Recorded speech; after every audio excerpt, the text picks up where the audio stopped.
ನಮಸ್ಕಾರ. ಮಧ್ಯಾಹ್ನ ಅಗ್ರ ವಾರ್ತೆಗೆ ಸ್ವಾಗತ. ನಾನು ಪೃಥ್ವಿರಾಜ್ ಹಾರ್ನಹಳ್ಳಿ. ಹಾಡು ಹಗಲೇ ಮನೆಗೆ ನುಗ್ಗಿ ಕಳ್ಳತನವನ್ನ ಮಾಡಲಾಗಿದೆ.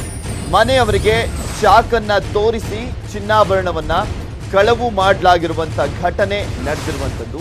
ಕಳ್ಳರನ್ನ ಹಿಡಿಲಿಕ್ಕೆ ಸ್ಥಳೀಯರು ಯತ್ನವನ್ನ ಮಾಡಿದ್ದಾರೆ. ಕಳ್ಳರನ್ನ ಹಿಡಿಲಿಕ್ಕೆ ಸ್ಥಳೀಯರು ಯತ್ನವನ್ನ ಮಾಡಿರುವಂತದ್ದು. ಇದು ಹಾಡು ಹಗಲೇ ನಡೆದಿರುವಂತ ಒಂದು ಘಟನೆ. ಲಕ್ಷಾಂತರ ರೂಪಾಯಿ ಹಣ, ಚಿನ್ನಾಭರಣವನ್ನ ಕಳ್ಳತನ ಮಾಡಲಾಗಿದೆ. ಕಲ್ಲು ತೂರಾಟ ಮಾಡಿ ಕಳ್ಳರನ್ನ ಹಿಡಿಲಿಕ್ಕೆ ಸ್ಥಳೀಯರು ಯತ್ನವನ್ನ ಮಾಡಿದ್ದಾರೆ. ಹೇಗಾದ್ರೂ ಮಾಡಿ ಆ ಕಳ್ಳರನ್ನ ಹಿಡಿಬೇಕು ಅಂತ ಪ್ರಯತ್ನವನ್ನ ಪಟ್ಟಿದ್ದಾರೆ. ಚಿಕ್ಕಮಗಳೂರಿನ ನಗರದ ಎಐಟಿ ವೃತ್ತದ ಬಳಿ ನಡೆದಿರುವಂತ ಘಟನೆ ಅದು. ಆ ಒಂದು ಎಐಟಿ ವೃತ್ತ ಸಾಕಷ್ಟು ಸಂಖ್ಯೆಯಲ್ಲಿ ಜನನೂ ಕೂಡ ಓಡಾಡ್ತಿರ್ತಾರೆ, ವೆಹಿಕಲ್ಸ್ ಇರ್ತವೆ. ಆ ವೃತ್ತದ ಬಳಿನೇ ನಡೆದಿರುವಂತ ಘಟನೆ ಇದು. ಕಳ್ಳರ ಬೈಕ್ ಮೇಲೆ ಫೈರ್ ಎಂಜಿನ್ ವಾಹನ ದಾಳಿಯನ್ನ ಮಾಡಿದೆ. ಬೈಕ್ ಬಿಟ್ಟು ಪರಾರಿಯಾಗಿದ್ದಾರೆ.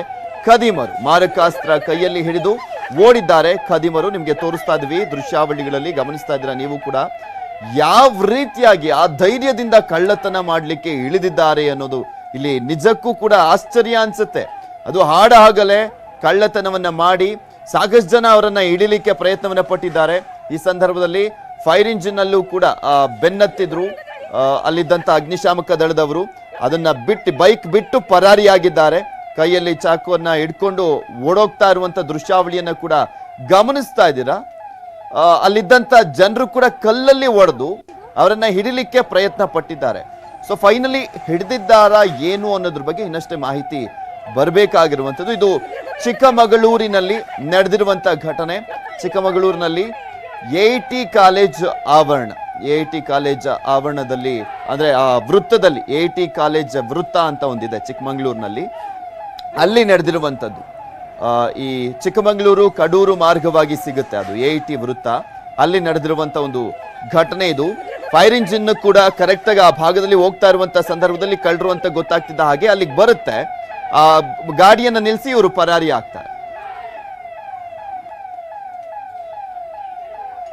ಇನ್ನು ಈ ಕುರಿತಂತೆ ಹೆಚ್ಚಿನ ಡೀಟೇಲ್ಸ್ ಅನ್ನ ನೀಡ್ತಾರೆ ನಮ್ಮ ಪ್ರತಿನಿಧಿ ವೀರೇಶ್ ದೂರವಾಣಿ ಸಂಪರ್ಕದಲ್ಲಿದ್ದಾರೆ.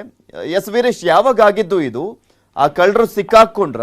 ಎಷ್ಟು ಹಣವನ್ನ ದೋಚಿದ್ರು, ಚಿನ್ನಾಭರಣವನ್ನ ದೋಚಿದ್ರು? ಆ ಪೃಥ್ವಿ, ಈಗ ಏನು ಕೆಲವೇ ಒಂದ್ ಅರ್ಧ ಗಂಟೆ ಹಿಂದೆ ಅಷ್ಟೇ ಈ ಘಟನೆ ನಡೆದಿರುವಂತದ್ದು. ಆಡುವಾಗಲೇ ಮನೆಗೆ ನುಗ್ಗಿ ಅವ್ರ ಮನೆಯಲ್ಲಿದ್ದಂತ ಜನರಿಗೆ ಅವ್ರ ಮನೆಯಲ್ಲಿ ಕಟ್ಟ ಹಾಕಿ ಮತ್ತೆ ಚಾಕುವನ್ನ ತೋರಿಸಿ ಮನೆಯಲ್ಲಿದ್ದಂತ ಚಿನ್ನಾಭರಣ ಮತ್ತು ಹಣವನ್ನ ದೋಚಿ ಕಳ್ಳರು ಪರಾರಿಯಾಗಿದ್ದಾರೆ. ಈ ವೇಳೆ ಅಲ್ಲಿದ್ದಂತ ಸುತ್ತಮುತ್ತ ಜನರು ಕಳ್ಳರು ಅಂತ ಗೊತ್ತಾಗಿ ಅವ್ರನ್ನ ಚೀರಾಟ ಮತ್ತು ಕೂಗಾಟ ಮಾಡಿದ್ದಾರೆ. ಆಗ ಸ್ಥಳೀಯರೆಲ್ಲರೂ ಕೂಡ ಅವ್ರನ್ನ ಹಿಡಿಯೋಕೆ ಕೂಡ ಪ್ರಯತ್ನ ಮಾಡಿದ್ದಾರೆ. ಆದ್ರೆ ಕಳ್ಳರು ಕೈಯಲ್ಲಿ ಚಾಕು ಇದ್ದಂತ ಕಾರಣವಾಗಿ ಯಾರು ಕೂಡ ಅವ್ರನ್ನ ಅಂದ್ರೆ ಹಿಡಿಯಕ್ ಆಗ್ಲಿಲ್ಲ. ಜೊತೆಗೆ ಅಲ್ಲೇ ಬರ್ತಾ ಫೈರ್ ಇಂಜಿನ್ ಕೂಡ ಅವ್ರ ಮೇಲೆ ಅಟ್ಯಾಕ್ ಮಾಡುತ್ತೆ, ಅಂದ್ರೆ ಅವ್ರನ್ನ ಹಿಡಿಯೋಕ್ಕೋಸ್ಕರ ಅಟ್ಯಾಕ್ ಮಾಡುತ್ತೆ. ಆಗ್ಲೂ ಕೂಡ ಚಾಕನ ತೋರಿಸಿ ಅಲ್ಲಿಂದ ಓಡೋಗಿರುವಂತದ್ದು. ಜೊತೆಗೆ ಸ್ಥಳೀಯರು ಕೂಡ ಕಲ್ಲು ತೂರಾಟಗಳನ್ನು ಕೂಡ ಮಾಡಿರುವಂತದ್ದು. ಆದ್ರೆ ಅವರ ಖದೀಮರು ಏನು ಕಳ್ಳತನ ಮಾಡ್ಕೊಂಡು ಈಗಾಗಲೇ ಪರಾರಿ ಆಗಿರುವಂತದ್ದು. ಅವರಿಗಾಗಿ ಈಗ ಟೌನ್ ಪೊಲೀಸರು ಕೂಡ ಈಗ ಬಲೆ ಬೀಸಿರುವಂತದ್ದು. ಜೊತೆಗೆ ಈ ಅವ್ರ ಮನೆಯಲ್ಲಿ ಇದ್ದಂತ ಅಲ್ಲಿ ಮಹಿಳೆಯರಿಗೆ ಚಾಕುವನ್ನ ತೋರಿಸಿ ಮತ್ತೆ ಕಟ್ಟಾಕಿ ಕೂಡ ಅವ್ರಿಗೆ ಎದುರಿಸಿರುವಂತದ್ದು. ಯಾರಿಗೂ ಹೇಳ್ಬಾರ್ದು ಅನ್ನೋ ಒಂದು ಮಾಹಿತಿ ಕೂಡ ಈಗ ಬರ್ತಾ ಇರುವಂತದ್ದು. ಜೊತೆಗೆ ಈಗಾಗಲೇ ಎಸ್ಪಿ ಮತ್ತೆ ಪೊಲೀಸರ ತಂಡ ಈಗಾಗಲೇ ಅವ್ರ ಮನೆಗೆ ಭೇಟಿ ನೀಡಿ ಪರಿಶೀಲನೆ ಕೂಡ ನಡೆಸಿರುವಂತದ್ದು. ನಮಗೆ ತಿಳಿದು ಬಂದಂತ ಮಾಹಿತಿ ಪ್ರಕಾರ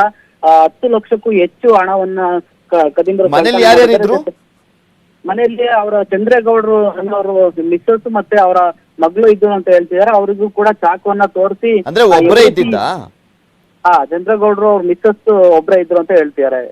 ಅಲ್ಲಿ ಅಕ್ಕಪಕ್ಕದಲ್ಲಿ ಮನೆಗಳಿರ್ಲಿಲ್ವಾ? ಅಕ್ಕಪಕ್ಕದಲ್ಲಿ ಮನೆ ಇದ್ದಿದ್ದಾರೆ. ಅಂದ್ರೆ ಈಗ ಹೆಲ್ಮೆಟ್ ಹಾಕೊಂಡು ಮತ್ತೆ ನಿಗೂಢವಾಗಿದ್ದಂತ ವ್ಯಕ್ತಿಗಳು ಮನೆಯಿಂದ ಹೊರಗೆ ಅವ್ರನ್ನ ಕಟ್ಟಾಕಿ ಎಐಟಿ ಕಾಲೇಜ್ ಹತ್ರ ಹೌಸಿಂಗ್ ಬೋರ್ಡ್ ಇದೆಯಲ್ಲ, ಅಲ್ಲಾಗಿದ್ದ ಇದು? ಅಂದ್ರೆ ಪೃಥ್ವಿ ಎಐಟಿ ಸರ್ಕಲ್ ಅಲ್ಲಿ ಮಾರುತಿ ಶೋರೂಮ್ ಅಂತ ಬರುತ್ತೆ, ಅದ್ರ ಪಕ್ಕದಲ್ಲಿ ಈಗ ಹೊಸ ಬಿಲ್ಡಿಂಗ್ ಆಗಿರುವಂತದ್ದು. ಇವ್ರು ಹೊಸ ಮನೆಗೆ ಇಳ್ಕೊಂಡು ಈಗಾಗಲೇ ಸುಮಾರು ದಿನ ಆಗಿತ್ತು. ಅವ್ರು ಯಾರು ಅಂತ ಗೊತ್ತಾಗಿಲ್ಲ. ಇದು ವೀರೇಶ್, ಆ ಬೈಕ್ ನಿಲ್ಸೋದ್ರಲ್ಲ, ಆ ಬೈಕ್ ನಂಬರ್ ಹೊಡಿದ್ರೇನೆ ಗೊತ್ತಾಗ್ಬಿಡುತ್ತೆ ಯಾರು ಅಂತ. ಆ ಬೈಕ್ ಯಾರದ್ದು ಅದೇನಾದ್ರು ಗೊತ್ತಾಗಿದೆ? ಅದು ಕಳ್ತನ ಮಾಡ್ಕೊಂಡ್ಬಂದು ದರೋಡೆ ಮಾಡಕ್ಕೋಸ್ಕರ ಇದನ್ನ ಯೂಸ್ ಮಾಡಿರುವಂತದ್ದು, ಅದ್ರ ಬಗ್ಗೆ ಏನಾದ್ರು ಮಾಹಿತಿ ಇದೆಯಾ? ಅಂದ್ರೆ ಈಗ ಪೃಥ್ವಿ ಸದ್ಯಕ್ಕೆ ಆ ಬಗ್ಗೆ ಯಾವುದೇ ಮಾಹಿತಿ ಇಲ್ಲ. ಈಗ ಬೈಕ್ ಕೂಡ ಅಲ್ಲೇ ಬಿಟ್ಟು ಕಳ್ಳರು ಪರಾರಿ ಆಗಿರುವಂತದ್ದು. ಈಗ ಪೊಲೀಸರು ಆ ಬೈಕ್ ಅನ್ನ ವಶಪಡಿಸ್ಕೊಂಡಿದ್ದಾರೆ. ಈಗ ಏನು ಕಳ್ಳರ ಬಗ್ಗೆ ಮಾಹಿತಿ ಕಲೆ ಹಾಕಕ್ ಕೂಡ ಈಗಾಗಲೇ ಅವರು ಪ್ರಯತ್ನ ಮಾಡ್ತಿರುವಂತದ್ದು. ಜೊತೆಗೆ ಈ ಬೈಕ್ ಯಾರ ನಂಬರ್ ಅಲ್ಲಿ ಯಾರ ಹೆಸರಲ್ಲಿ ಇದೆ ಮತ್ತೆ ಇದು ಎಲ್ಲಿಂದ ಯಾವ ಇದ್ರದ್ದು ಡಿಪಾರ್ಟ್ಮೆಂಟ್ ಇದೆ ಅಂದ್ರೆ ಯಾವ ಜಿಲ್ಲೆ ಎಲ್ಲ ಕೂಡ ಈಗ ಮಾಹಿತಿ ಕಲೆ ಹಾಕ್ತಿರುವಂತದ್ದು. ಓಕೆ ವೀರೇಶ್, ಇನ್ನೊಂದು ಸ್ವಲ್ಪ ಹೊತ್ತಲ್ಲೇ ಮೋಸ್ಟ್ ಪ್ರಾಬಬ್ಲಿ ಪೊಲೀಸರು ಟ್ರೇಸ್ ಔಟ್ ಮಾಡಬಹುದು. ಥ್ಯಾಂಕ್ ಯು ಸೋ ಮಚ್ ನಿಮ್ಮೆಲ್ಲ ಡೀಟೇಲ್ಸ್ಗಾಗಿ.